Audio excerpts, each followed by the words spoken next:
This video lecture is intended for use in PSY 101 General Psychology at Jefferson College.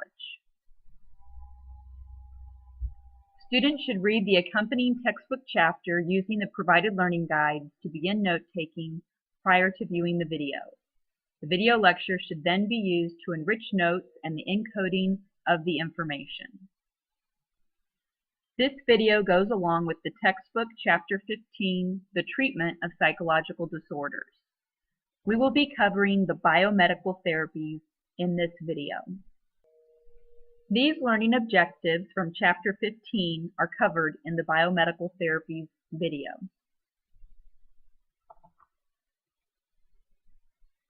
There are three different types of psychotherapy: insight therapies, behavior therapies, and biomedical therapies. We will be discussing the biomedical therapies that try to change the functioning of the biology of an individual in order to treat a psychological disorder. There are two types of biomedical therapies. The most common type is treatment with drugs. Drugs are some sort of substance that manipulates the neurotransmitter's role in communication in the nervous system, primarily the brain. If you remember from chapters 3 and 5 when we talked about the brain and neurotransmitters and variations in consciousness, you know that different neurotransmitters play different roles in the brain. So when we use a drug to treat a psychological disorder, we are essentially changing how a particular neurotransmitter functions in the brain. Electroconvulsive therapy involves applying an electrical shock to the brain. We will discuss each of these treatments in detail. There are numerous drugs used to treat different psychological disorders. The first set of drugs we're going to talk about are called anti-anxiety drugs. These are drugs that are designed primarily to treat anxiety disorders. They reduce tension, apprehension, and nervousness. Drugs within this category include Valium, Xanax, Librium, Ativan, and Buspar. Anti-anxiety drugs play a role in binding of the neurotransmitter GABA to its receptor site. So when this neuron is stimulated, an electrical impulse will travel down the axon. When it reaches the synaptic vesicles, which are sacs filled with neurotransmitters, that will trigger the release of the neurotransmitter. What an anti-anxiety medication does is it makes these sites on the receiving neuron more receptive to GABA, which means GABA is more likely to bind. As we learned in Chapter 3, GABA is an inhibitory neurotransmitter. That means it's kind of like a chill-out neurotransmitter, so it decreases the likelihood of the neuron firing again. So it sort of slows down things in the nervous system. Another type of drug is referred to as an antipsychotic. As you can probably imagine, this type of drug is used to treat psychotic disorders. These drugs are also used for sleep and mood disorders. What we find is that antipsychotics can reduce psychotic symptoms, particularly hyperactivity, mental confusion, hallucinations, and delusions. There are a number of drugs within this class. Thorazine and Haldol are the original antipsychotics first developed in the 1950s. More recent developed drugs include drugs like clozapine. And what we find is that antipsychotics work by blocking the action of dopamine in the synapse.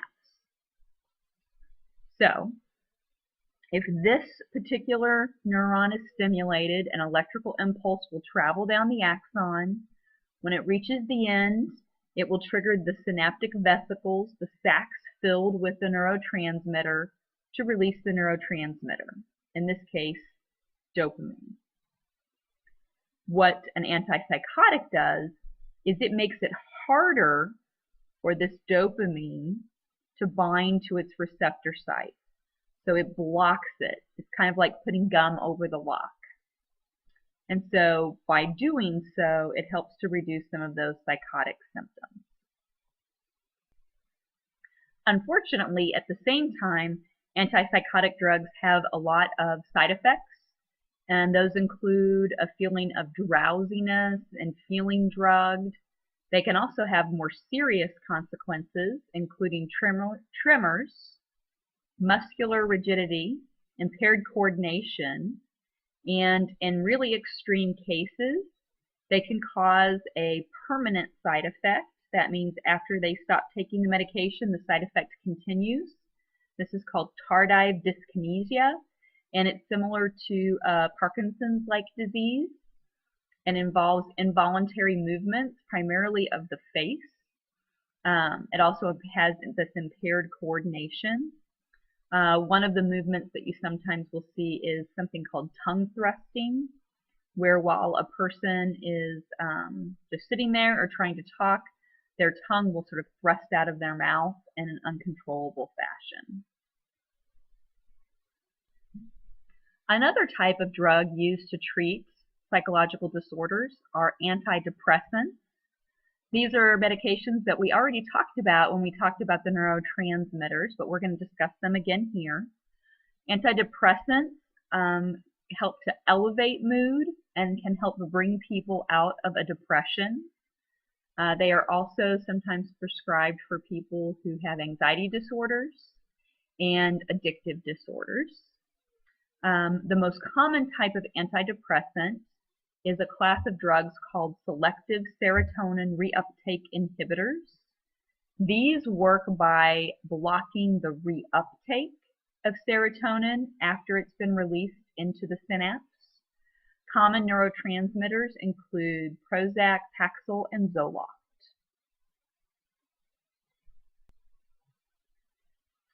Another type of drug is a mood-stabilizing drug. These particular drugs are prescribed primarily for people who have bipolar mood disorder. What we find is people who have bipolar disorder have episodes of high elevated mood called mania or hypomania, and also episodes of low or depressed mood, is that antidepressants don't work very well for them. And so what we find is that lithium in the form of lithium carbonate, which is a lithium salt, or valproate are both used to help stabilize mood. The exact mechanism for their action isn't fully understood at this time. The final class of drugs I want to talk about isn't specifically listed in your textbook.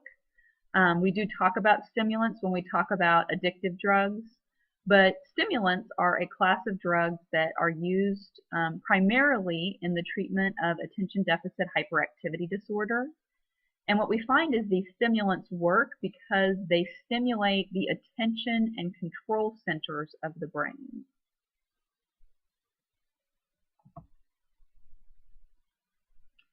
When we look at whether or not these drug treatments are effective, what we find is that they are often helpful with symptoms that have not responded to the insight or behavioral therapies. They're also effective for very severe disorders. So, for example, schizophrenia and bipolar disorders are almost always treated with a drug in conjunction with other forms of therapy. But there's a lot of controversy associated with these. We do not have any drug treatment that provides a cure. So the drugs only provide relief from some symptoms.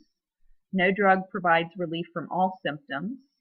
And once you stop taking the drug, those symptoms and those disorders can return. There's also controversy about overprescription and some concern that because general medicine, family practice doctors are providing most of the prescriptions for these types of drugs, that they may lack adequate training in prescribing them.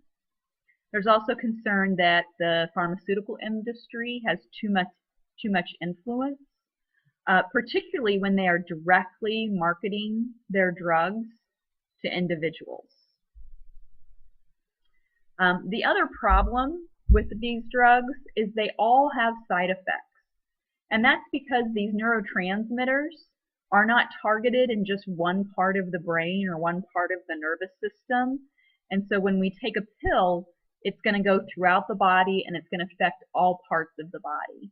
And that's one of the reasons why you have gastrointestinal side effects, upset stomach, constipation, diarrhea associated with these medications, because those neurotransmitters are also found in the digestive system.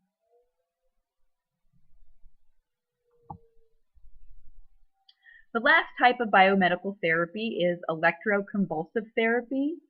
This is when a mild electric shock is passed through the brain in order to produce a seizure. The level of shock does not damage the tissue, so we're not talking about frying the brain. Essentially, we're using the electricity to create a seizure.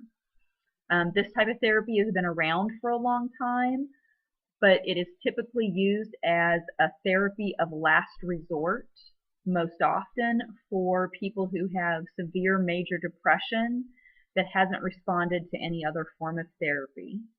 It's been found to be moderately effective for people that have that type of issue.